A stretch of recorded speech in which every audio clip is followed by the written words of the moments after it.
మూడవ శ్లోకము.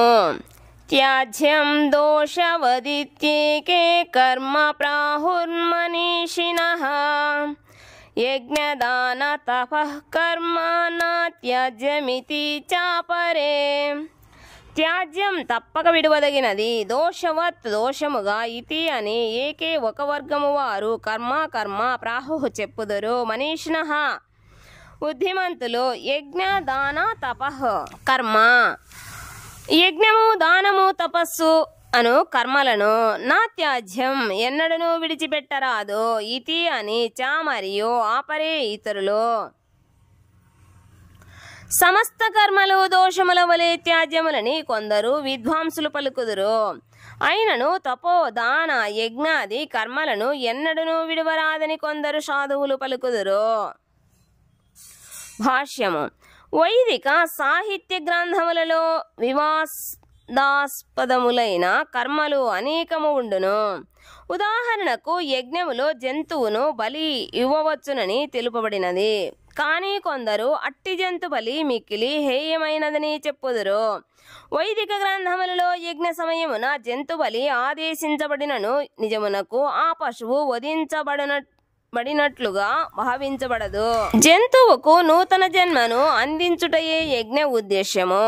యజ్ఞములో వధించబడిన పిమ్మట జంతువుకు కొన్నిసార్లు నూతన జంతు శరీరము ఇవ్వబడును, లేదా వెంటనే మానవ జన్మకు ఉద్ధరించబడును. ఏమైనను దీని విషయములో ఋషులకు భిన్న అభిప్రాయములు ఉండును.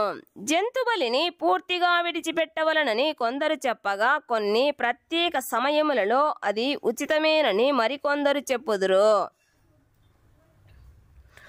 యజ్ఞకర్మకు సంబంధించిన ఈ వివిధ భిన్న అభిప్రాయములన్నింటినీ ఇప్పుడు స్వయముగా భగవానుడే పరిష్కరించబోనున్నాడు. 4వ శ్లోకము. నిశ్చయం శృణు మే తత్ర త్యాగే భరత సత్తమా త్యాగో హి పురుష వ్యాఘ్ర త్రివిధ సంప్రకీర్తితః. నిశ్చయముగా శృణు వినుము, మే నా నుండి, తత్ర అట్టి, త్యాగే త్యాగములో, భరత సత్తమా ఓ భరతవంశీయులలో శ్రేష్ఠుడా. త్యాగము హి నిశ్చయముగా, పురుష వ్యాఘ్రము వంటివాడా, త్రివిధ 3 రకములు అని సంప్రకీర్తితః చెప్పబడినది. ఓ భరత శ్రేష్ఠ, పురుష వ్యాఘ్ర త్యాగమును గూర్చిన నా నిర్ణయమును ఇప్పుడు వినుము. శాస్త్రములలో అట్టి త్యాగము 3 రకములు అని చెప్పబడినది. భాష్యము. త్యాగమును గూర్చి అనేక రకముల అభిప్రాయములు ఉన్నప్పటికీ దేవాదిదేవుడైన శ్రీకృష్ణ భగవానుడు దాని పట్ల ఇక్కడ తన నిర్ణయమును తెలుపుతుండెను. దానినే తుది నిర్ణయముగా మనము అంగీకరించవలెను. నిజమునకు వేదములనేవి భగవానునిచే స్వయముగా ఏర్పరచబడిన వివిధ చట్టములు. ఇక్కడ భగవానుడే స్వయముగా నిలిచి ఉండెను. అతని పలుకులనే తుది నిర్ణయముగా గ్రహించవలెను. త్యాగమును అది నిర్వహింపబడే ప్రకృతి గుణములననుసరించి గుర్తించవలనని భగవానుడు చెబుతుండెను.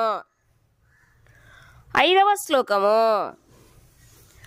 యజ్ఞ దాన తపః కర్మ న త్యాజ్యం కార్యమేవ తత్ యజ్ఞో దానం తపశ్చైవ పావనాని మనీషిణాం.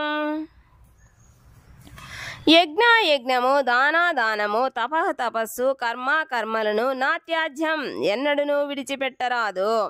కార్యం తప్పక చేయవలను. ఏవా నిశ్చయముగా, తత్ ఆ యజ్ఞము, దానము, తపశ్చ ఏవా తపస్సు కూడా, పావనాని పావనము చెయ్యును, మనీషిణ మహాత్ములను కూడా. యజ్ఞము, దానము, తపస్సు అను కర్మలను ఎన్నడను త్యజింపరాదు. వాటిని తప్పక నిర్వర్తించవలెను. నిజమునకు యజ్ఞములు, దానములు, తపములు మహాత్ములను కూడా పావనము చేయును. భాష్యము. యోగులు మానవ సమాజ పురోగతి కొరకే కర్మలను చేయవలెను. మానవుని ఆధ్యాత్మిక జీవితము వైపుకు పురోగమింపచేయుటకు అనేక పవిత్రీకరణ విధానములు కలవు. ఉదాహరణకు వివాహ సంస్కారము అట్టి పవిత్రీకరణ విధానములలో ఒకటిగా పరిగణించబడినది. దానిని వివాహ యజ్ఞము అందురు. సంసార బంధములనన్నింటినీ విడిచిపెట్టి సన్యాసమును స్వీకరించిన వ్యక్తి అట్టి వివాహ సంస్కారమును ప్రోత్సహింపవచ్చునా అను ప్రశ్నకు సమాధానముగా మానవ కళ్యాణముకై ఉద్దేశించబడిన ఏ యజ్ఞమును విడువరాదని భగవానుడు ఇక్కడ చెబుతుండెను. వివాహ యజ్ఞము మానవుని మనస్సును నియంత్రించుట కొరకై ఉద్దేశించబడినది. దానితో అతని మనస్సు ఆధ్యాత్మికాభివృద్ధికి కావలసిన శాంతిని పొందును. కనుక దాదాపు జనులందరికీ ఈ వివాహ యజ్ఞము ప్రోత్సాహకరమైనది. సన్యాసాశ్రమంలోని వారు కూడా ఈ వివాహ యజ్ఞమును ప్రోత్సహింపవచ్చును. సన్యాసులు స్త్రీ సాంగత్యమును కలిగి ఉండరాదు అనగా దానర్థము సన్యాసాశ్రమముకు దిగువన గల ఆశ్రమము వారు కూడా వివాహము చేసుకోరాదని కాదు. సామాన్య జీవితంలోని యువకుడు వివాహ పద్ధతి ద్వారా భార్యను స్వీకరింపవచ్చును. నిర్దిష్ట యజ్ఞములన్నీ పరమపురుషుని పొందుట కొరకే ఉద్దేశించబడినవి. కనుకనే ఆరంభికులు వాటిని విడువరాదు. అట్లే దానము హృదయ పవిత్రీకరణ కొరకు కలదు. ఇదివరకే తెలుపబడినట్లు దానము పాత్రుడైన వ్యక్తికి ఇవ్వబడినచో అది మానవుని పరిపూర్ణమైన ఆధ్యాత్మిక జీవితము వైపునకు నడిపించగలదు. 6వ శ్లోకము. ఏతాన్యపి తు కర్మాణి సద్గం త్యక్త్వా ఫలాని చ కర్తవ్యానీతి మే పార్థ నిశ్చితం మతాముత్తమం. ఏతాని అపి ఇవన్నీ కూడా తు కాని కర్మాని కర్మలను సద్గం ఆసక్తిని త్యక్త్వా విడిచి ఫలాని ఫలములను చ కూడా కర్తవ్యాన్ని స్వధర్మముగా చేయబడవలెను. ఇతి అని మే నా యొక్క పార్థ ఓ ప్రధా కుమార నిశ్చితం నిశ్చయమైన మతం అభిప్రాయము ఉత్తమం శ్రేష్టమైన ఓ పార్థ ఈ కర్మలన్నింటినీ ఎట్టి ఆసక్తి ఫలాపేక్ష లేకుండా కర్తవ్య భావనతో నిర్వర్తించవలెను. ఇదే నా తుది అభిప్రాయము. భాష్యము. సకల యజ్ఞ విధానములు పవిత్రము చేయగలిగినను మానవుడు అట్టి కార్యముల నుండి ఎట్టి ఫలమును ఆశింపరాదు. అనగా జీవితములోని భౌతిక పురోగతికి తోడ్పడు యజ్ఞములను విడువవలనే గాని అస్తిత్వమును పవిత్రము చేయు ఆధ్యాత్మిక స్థితికి ఉద్ధరించగల యజ్ఞములను మానవుడు ఎన్నడూనూ విడువరాదు. కృష్ణ చైతన్యముకు తోడ్పడు కార్యములనన్నింటినీ ప్రోత్సహించవలెను.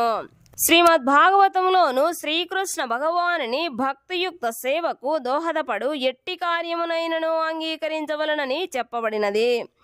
అదే ధర్మముకు అత్యుత్తమ ప్రమాణము. శ్రీకృష్ణ భగవానుని భక్తియుక్త సేవకు తోడ్పడు ఏ యజ్ఞములనైనా దానములనైనా ఏ కార్యములనైనా భగవద్భక్తుడు తప్పక అవలంబించవలెను. 7వ శ్లోకము. నియతస్యాతు సన్యాసః కర్మణో నోపపద్యతే మోహాత్తస్య పరిత్యాగస్తామసః పరికీర్తితః. నియతస్య విద్యుక్తమైన తు కాని సన్యాసము కర్మణః కర్మల యొక్క నా ఉపపద్యతే తగనిది మోహాత్ మోహముచే తస్య వాటిని పరిత్యాగ విడిచిపెట్టుట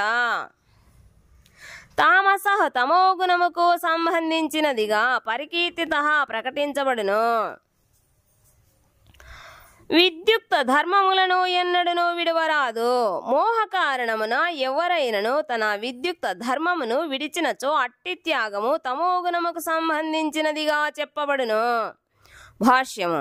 భౌతిక సంతృప్తి కొరకు చేయబడు కర్మలను తప్పక విడువవలెను. కానీ మానవుని ఆధ్యాత్మికోన్నతికి తోడ్పడు కార్యములు అనగా ప్రసాదమును సిద్ధము చేయుట, భగవంతునికి నివేదించుట, ప్రసాదమును గ్రహించుట వంటి కార్యములు మాత్రమే ఆదేశించబడినవి. సన్యాసాశ్రమములోని వ్యక్తి తమ కొరకై వంట చేసుకోరాదని చెప్పబడినది. సన్యాసికి తన కొరకై వండుకొనుట నిషిద్ధము గాని భగవంతుని కొరకు వండుట నిషిద్ధము కాదు. అట్లే సన్యాసి తన శిష్యుని కృష్ణ చైతన్య పురోగతికి తోడ్పడుట కొరకై వివాహ సంస్కారమును కూడా జరిపించవచ్చును. ఒకవేళ అతడు అట్టి కార్యములను త్యజించినచో వారు తమోగుణములో వర్తిస్తున్నట్లుగా ఎరుగవలెను.